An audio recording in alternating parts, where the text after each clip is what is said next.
தொலைவில் நிற்கும் திருமணப்பட்டு விவாஹா தி சென்னை சில்க்ஸ். கிட்டத்தட்ட நீண்ட எதிர்பார்ப்புக்கு பின்னால இந்தியன் டீம்ல சர்ஃப்ராஸ் கானுக்கு இடம் கிடைச்சிருக்கு. சர்ஃப்ராஸ் கானுக்கு ஏன் இடம் கொடுக்கல அப்படிங்கிற கேள்வி ரொம்ப காலமாகவே இந்திய ரசிகர்கள் மத்தியில் இருந்துச்சுன்னு தான் சொல்ல வேண்டும். அந்த கேள்விக்கு விடை கொடுக்கும் விதமாக இப்போ நடந்துட்டு இருக்கக்கூடிய இங்கிலாந்து சீரீஸில் வந்து சர்ஃப்ராஸ் கானுக்கு இடம் கிடைச்சிருக்கு. ஆனால் அவர் பிளேயிங் லெவலில் விளையாடுவாரா என்பது பின்னால் எழுப்பப்பட வேண்டிய ஒரு கேள்வியாக இருக்குது. இந்தியன் டீமில் இருக்கக்கூடிய முக்கிய வீரர்களான KL ராகுல் அப்புறம் ஜடேஜா இவங்க ரெண்டு பேரும் காயம் காரணமாக இரண்டாவது டெஸ்ட் போட்டியிலிருந்து விலகி இருக்கக்கூடிய ஒரு சூழலில் அவங்களுக்கு மாற்று வீரர்களாக சேர்க்கப்பட்ட 3 பேரில் சர்ஃப்ராஸ் கானும் ஒருத்தராக இடம் பிடிச்சி இருக்காரு. இந்த சூழலில் ஆல்மோஸ்ட் ஒரு 7 வருஷத்துக்கு பின்னால் சர்ஃப்ராஸ் கானுக்கு இடம் கிடைச்சிருக்கு அப்படின்னு சொல்லி நிறைய பேர் வந்து அவரை பாராட்டிட்டு வாழ்த்து சொல்லிட்டு வராங்க. சர்ஃப்ராஸ் கான் யார் அப்படின்னு பார்த்தோன்னா 12 வயசுலேயே கிரிக்கெட் விளையாட வந்த ஒரு முக்கியமான வீரராக இருக்காரு. ரொம்ப சின்ன வயசுலேயே 421 பாலுக்கு 439 ரன்கள் வரைக்கும் குவிச்சிருக்காரு. அது மட்டும் இல்லாமல் 2 தடவை அண்டர்-19 உலகக்கோப்பையில் விளையாடிய வீரர் அப்படிங்கிற பெருமையும் சர்ஃப்ராஸ் கானுக்கு இருக்குது. இது தவிர்த்து பார்க்கும்போது 17 வயசுலேயே IPL கிரிக்கெட்டில் விளையாடி அந்த காலகட்டத்தில் ரொம்ப சின்ன வயசில் IPL விளையாடிய வீரர் அப்படிங்கிற பெருமையும் கூட சர்ஃப்ராஸ் கான் கிட்டே இருக்குது. இதை தவிர்த்து பார்க்கும்போது ஃபர்ஸ்ட் கிளாஸ் கிரிக்கெட்டில் மட்டும் கிட்டத்தட்ட அதிகப்படியான சராசரி வச்சிருக்காரு. 45 போட்டிகளில் விளையாடி அதில் 13 செஞ்சுரியும் 11 ஹாஃப் செஞ்சுரியும் அடிச்சிருக்காரு. இவருடைய சராசரி மட்டும் 66க்கு மேலே இருக்குது. ஸோ இப்படிப்பட்ட நிலையில் இவ்வளவு நல்லா விளையாடக்கூடிய ஒரு வீரருக்கு எதுக்காக இந்தியன் டீமில் இடம் கிடைக்கல அப்படிங்கிற கேள்வி நீண்ட காலமாகவே ரசிகர்கள் மத்தியில் எழுப்பப்பட்டு வந்துச்சு. அதை தவிர்க்கும் விதமாக BCCIயும் பல காரணங்களை சொல்லிட்டு வந்தாங்க. உதாரணமாக அவங்க சொன்ன காரணங்கள் ஒன்று என்னன்னு பார்த்தோன்னா, அவருக்கு வந்துட்டு அதிக உடல் எடையோடு இருக்காரு. இதுவும் கூட அவர் டீமில் செலக்ட் பண்ணாமல் இருக்கிறதுக்கு காரணமாக சொல்லப்பட்டிருந்துச்சு. இன்னும் சில காரணங்களை ஒன்று என்ன அப்படின்னு பார்த்தோன்னா, அவர் வந்து அவருடைய அப்பா கிட்ட மட்டும்தான் பயிற்சி எடுத்துகிட்டு வராரு. அதாவது சர்ஃப்ராஸ் கானுடைய அப்பாவான மோஷின் கான் வந்துட்டு ஒரு முன்னாள் கிரிக்கெட் வீரராக இருக்காரு. அதன் காரணமாக அவருடைய பசங்களுக்கு அவரே வந்து பயிற்சி கொடுத்துட்டு வராரு. இதுவும் கூட சர்ஃப்ராஸ் கானை வந்து மெயின் டீமில் சேர்க்கப்படாமல் இருக்கிறதுக்கு ஒரு காரணம். அதை தவிர்த்து பார்க்கும்போது சர்ஃப்ராஸ் கான் கிட்ட சில ஆட்டிடியூட் இருக்கு. அந்த ஆட்டிடியூட் வந்துட்டு இதுக்கு முன்னால் இருந்த செலெக்ஷன் கமிட்டியை வந்து சீண்டும் வகையில் இருந்துச்சு. ஸோ அந்த காரணமாகவும் கூட செலெக்ஷன் கமிட்டி அவர் வந்து ஒதுக்கிட்டே வந்திருக்காங்க. அதுவும் மிக முக்கியமான காரணம். அவர் வந்து செஞ்சுரி போட்ட போது சில சமயங்களில் செலெக்ஷன் கமிட்டியை பார்த்து கையை கட்டி பேசுறது போல ஒரு விதமான செலிப்ரேஷன்லாம் பண்ணியிருக்காரு. அதுவும் கூட அவருடைய நீக்கத்துக்கு ஒரு காரணமாக சொல்லப்படுது. இந்த நிலையில தான் இது மாதிரியான பல காரணங்கள் காரணமாக சர்ஃப்ராஸ் கானுக்கு இந்தியன் டீமில் இடமே கிடைக்காமல் இருந்துட்டு வந்த ஒரு சூழலில் இப்போ கடைசியாக வேறு வழி இல்லாமல் அவர் வந்து டீமில் எடுக்க வேண்டிய கட்டாயத்துக்கு BCCI தள்ளப்பட்டு இருக்குன்னு தான் சொல்ல வேண்டும்.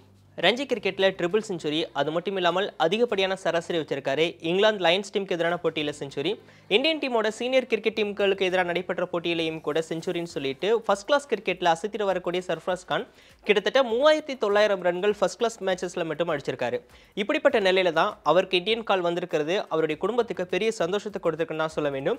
இப்படி ஒரு சந்தோஷத்தில் அவருடைய குடும்பம் இருந்திருக்கக்கூடிய ஒரு நிலையில் இன்னொரு சந்தோஷமும் ஆட் ஆன் ஆயிருக்கு அப்படின்னு தான் சொல்லணும். என்ன அப்படின்னு பார்த்தோம்னா, சர்ஃப்ராஸ் கானுக்கு முஷீர் கான் அப்படின்னு ஒரு தம்பி இருக்காரு. அந்த தம்பி வந்து இப்போ அண்டர்-19 வேர்ல்ட் கப் தொடரில் இந்தியன் டீமுக்காக விளையாடிட்டு வராரு.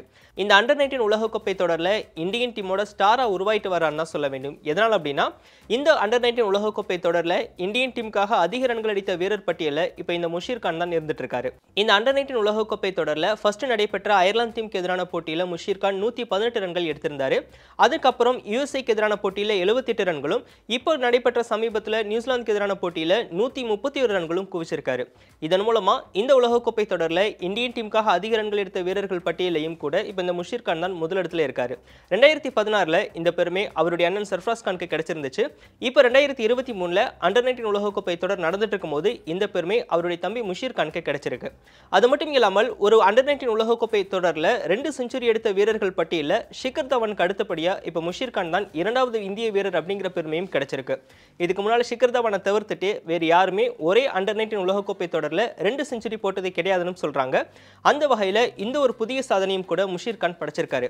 முஷீர் கான் பற்றி பேசக்கூடிய சர்ஃப்ராஸ் கான் என்ன சொல்கிறாருன்னா, என்னை விட என்னுடைய தம்பியினுடைய பேட்டிங் டெக்னிக் ரொம்ப நல்லா இருக்கும் அப்படின்னு சொல்கிறாரு. அதாவது நான் ஒரு நாள் பயிற்சி எடுக்கும்போது 300 பால் சந்திச்சேன்னா எனக்கு போட்டியாகவே என்னுடைய தம்பியும் கூட பேட்டிங்கில் வந்து பயிற்சி ஈடுபடுவார். கிட்டத்தட்ட அவரும் 300 பாலை வந்து சந்திப்பார்.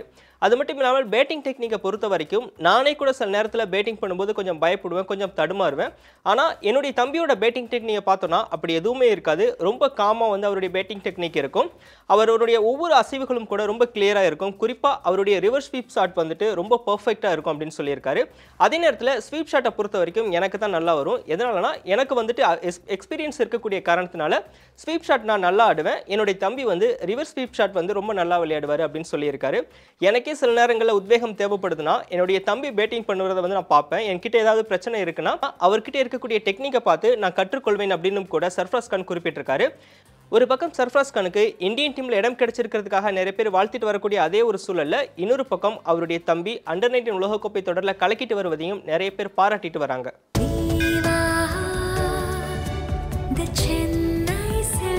நினைவில் நிற்கும் திருமணப்பட்டு விவாஹா தி சென்னை சில்க்ஸ்.